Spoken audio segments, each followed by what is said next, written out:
Thank you very much for joining this beautiful morning.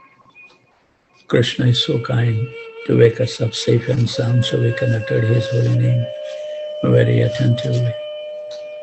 So we are reading from Sri Manahasiksa, splendid instructions to our mind.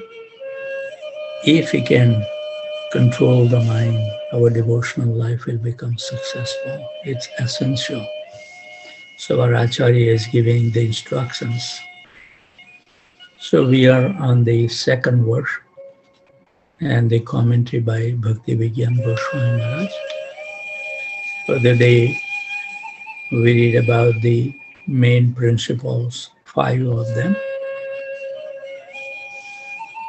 So we will continue. In other words, those 5 items are both sadhana and sadhya at the same time. This principle constitute not just the method, but also the goal of our spiritual practices. When we attain the goal, we will do the same, but in the right state of mind and heart, when our hearts will be absolutely pure and overflowing with love. Therefore, when asked, quote, what is the result of your chanting the holy name? Hare Krishna, Krishna Krishna, Hare Hare, Hare Ram, Ram Ram, Hare Hare. Srila Prabhupada would reply that we will chant even more. Very good.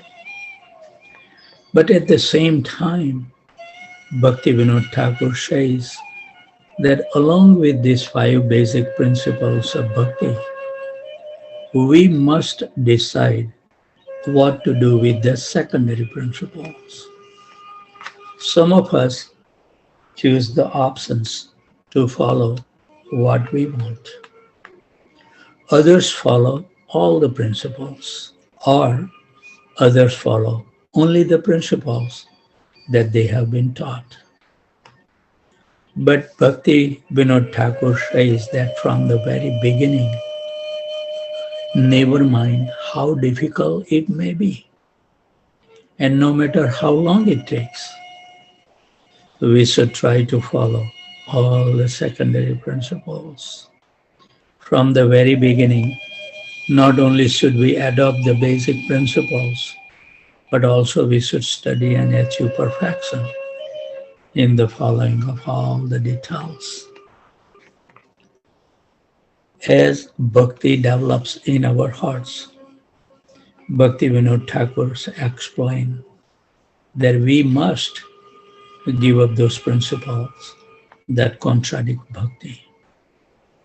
What is most surprising is that at the beginning, he suggests we follow all the principles, even those that contradict bhakti. This is very, very important instructions Bhakti Vigyan Goswami Maharaj is giving. That in the beginning we should follow very strictly. But then there is a time come when your heart becomes purified, that you want to reciprocate your loving feeling with Krishna. You may have to, in some circumstances, give up those principles. Examples. As a married woman should not leave the husband at night and go in the forest. But Gopi does that.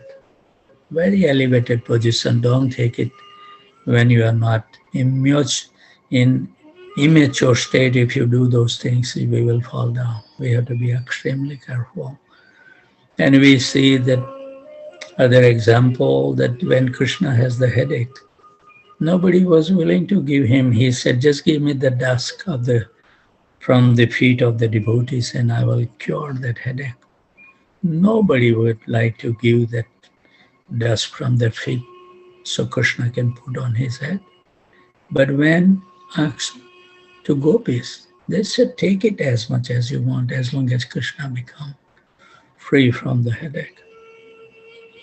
And also we see in the example of Govinda Das, serving Chaitanya Mahaprabhu in the Gambhira. The principle is that you should never,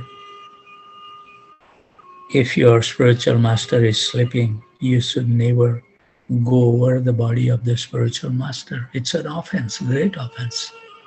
But Govinda did that.